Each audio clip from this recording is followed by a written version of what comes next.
പിന്നെ ജനൻ ടിവിയുടെ അവതാരകനെ ചോദിക്കത്തുള്ളൂ, വേറെ ആരും അങ്ങോട്ട് ചെല്ലത്തില്ല. അത് വേറെ അജണ്ടയുണ്ട്. ഞാൻ വേറെ ഒരുത്തരും ചോദിച്ചില്ലല്ലോ. ഇവിടെ കുറെ മാധ്യമങ്ങളുണ്ടല്ലോ. ഇന്ന് ഉത്തരേന്ത്യൻ കാര്യം ചർച്ച ചെയ്തുകൊണ്ടിരിക്കുമല്ലോ. ഒരു ജനൻ ടിവിയെ ഉള്ളൂ ഇതൊക്കെ ചോദിക്കണം. അതെല്ലാ കാലത്തും അങ്ങനെ തന്നെയാണ്. ഉച്ച മുതൽ ഞാൻ ജനൻ ടി വി ഇങ്ങനെ കണ്ടുകൊണ്ടിരിക്കുകയാണ്. ഞാൻ ആദ്യം വിചാരിച്ചത് മനോരമ ചാനലാണോ.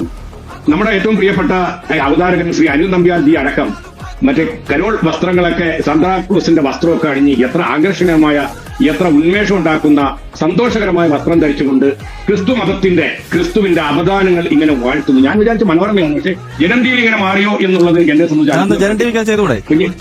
അല്ല, തീർച്ചയായിട്ടും ചെയ്യണം. നിങ്ങൾ ഈ രീതിയിലേക്ക് വന്നത് കേരളമായതുകൊണ്ടും കേരളത്തിൽ ഡിവൈഎഫ്ഐ പോലുള്ള യുവജന സംഘടനകൾ ഉള്ളതുകൊണ്ടും പ്രധാനമന്ത്രിക്ക് ചർച്ചയിൽ ലഭിക്കുന്ന സ്വീകാര്യതയൊന്നും താങ്കൾ കാണുന്നില്ലേ? ക്രൈസ്തവ സമൂഹം ആ സ്വീകാര്യത ഇന്ന് ബറേലിയിലും അതുപോലെ തന്നെ മറ്റൊരു സ്ഥലത്തും അല്ല, ആലപ്പുഴയിലും നമ്മുടെ ആലപ്പുഴയിൽ നടന്ന സംഭവത്തിൽ താങ്കൾ ഈ ചർച്ചയ്ക്ക് തുടക്കം കുറിച്ചപ്പോൾ ഒന്ന് രണ്ട് അമ്മമാർ, സ്ത്രീകൾ പ്രതികരിക്കുന്ന കണ്ടിരുന്നു. അവരൊരു സംഘടനയുടെ പേര് പറഞ്ഞായിരുന്നു. അത് താങ്കൾ ശ്രദ്ധിച്ചിരുന്നോ? ആ വന്നത് മുഴുവൻ പച്ചയായ ഡിവൈഎഫ്ഐക്കാരാണ് പറഞ്ഞത്. അല്ല, ഞാനൊന്ന് പറഞ്ഞോട്ടെ, എന്നത് പറയാൻ അനുവദിക്കണേ. പറഞ്ഞോളൂ. നിങ്ങളുടെ ആ ബൈറ്റ് ഞാൻ കണ്ടു. ആ അമ്മമാര് കൃത്യമായിട്ട് പറയുന്നു, ആശുപത്രിയിൽ അഡ്മിറ്റായ പ്രായം ചെന്ന ഒരു അച്ഛനും പറയുന്നുണ്ട്. അപ്പോഴവിടെ ജനൻ ടിവിയുടെ അവതാരകൻ ചോദിക്കുന്നുണ്ട് ഇത് ആരാണ് എന്ന് ചോദിക്കുമ്പോൾ അവർ പറയുന്നു എല്ലാ രാഷ്ട്രീയക്കാരും ഉണ്ട്. അങ്ങനെ പറയുന്നില്ല. അത് എല്ലാ രാഷ്ട്രീയക്കാരും പറയുന്നില്ല. ഇല്ല. പിന്നെ ജനൻ ടിവിയുടെ അവതാരകനെ ചോദിക്കത്തുള്ളൂ, വേറെ ആരും അങ്ങോട്ട് ചെല്ലത്തില്ല. അത് വേറെ അജണ്ടയുണ്ട്. ഞങ്ങൾ ആൾക്കാരെ ചോദിക്കാൻ ചെല്ലത്തുള്ളൂ. ജനൻ ടിവിയുടെ താല്പര്യം അതാണ്.